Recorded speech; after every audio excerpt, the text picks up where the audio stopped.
C'est le nombre d'enfants qui ont disparu en l'espace de 3 ans. Ces drames se sont déroulés dans une petite ville de Normandie, la rivière Saint-Sauveur. Bien entendu, les habitants de la commune ont été bouleversés, à tel point qu'aujourd'hui, même en plein jour, le climat qui y règne semble pesant. Au crépuscule, tous les habitants évitent de laisser leurs enfants vagabonder dehors. Certains même ferment leur maison à double tour, claquent leurs volets, se séparant pour les heures nocturnes du reste du village. Malgré les précautions établies par les riverains, le nombre de disparitions n'a cessé d'augmenter au fil des années. Les enfants de la rivière Saint-Sauveur ont toujours pris avec sérieux la disparition de leurs camarades, parce qu'eux-mêmes vivaient avec cette peur constante. Et si c'était moi le prochain ?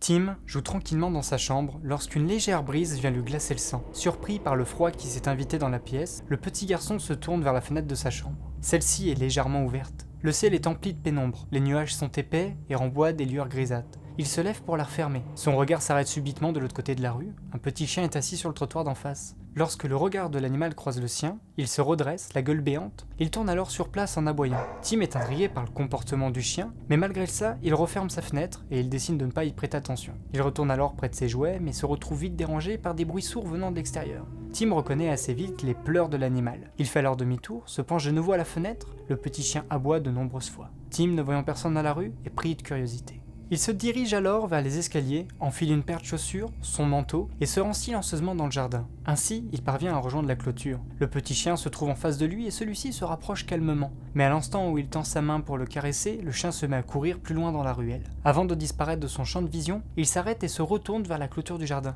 Tim ne résiste pas longtemps à la tentation de rejoindre l'animal. Il regarde derrière lui, ses parents n'ont pas remarqué qu'il était dehors. Il ouvre délicatement le portillon de son jardin et suit le chien. Les maisons se raréfient à mesure que l'enfant et le petit chien avancent. Tim est tellement fasciné par le comportement excessivement entreprenant de l'animal qu'il ne fait pas attention à la distance qu'il parcourt. En revanche, alors que les nuages se dissipent suffisamment, Tim se rend compte que la lumière ambiante baisse à une vitesse anormale. Le crépuscule rattrape l'escapade du jeune garçon. Les maisons et la rue deviennent de plus en plus sombres. Le chien se met tout à coup à accélérer. L'animal est aussi rapide qu'il est petit et Tim est obligé de courir lui aussi pour ne pas le perdre de vue. Après de longues minutes à courir à la même cadence, le chien bifurque en direction du square pour enfants, tout près de l'école. À bout de souffle, Tim s'arrête et regarde le chien continuer à la même allure en rentrant dans le square.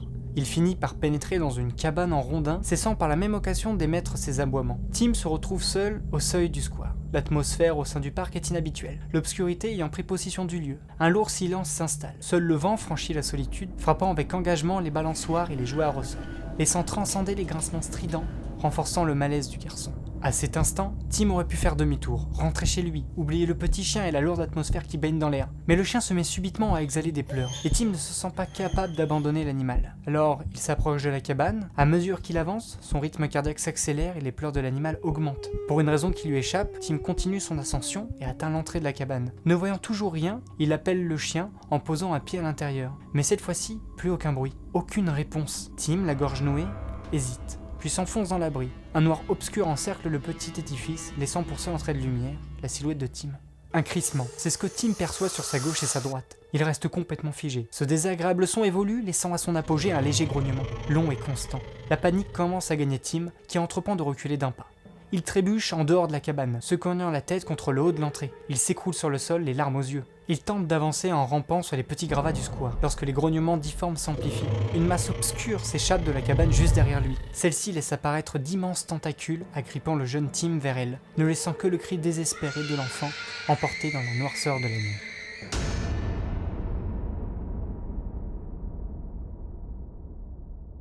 Merci beaucoup d'avoir visionné cette première histoire. N'hésitez pas à nous dire en commentaire ce que vous en avez pensé, à nous faire un petit retour. N'hésitez pas aussi à lâcher un petit pouce bleu et à vous abonner. En tout cas, on se retrouve très vite pour de prochains frissons.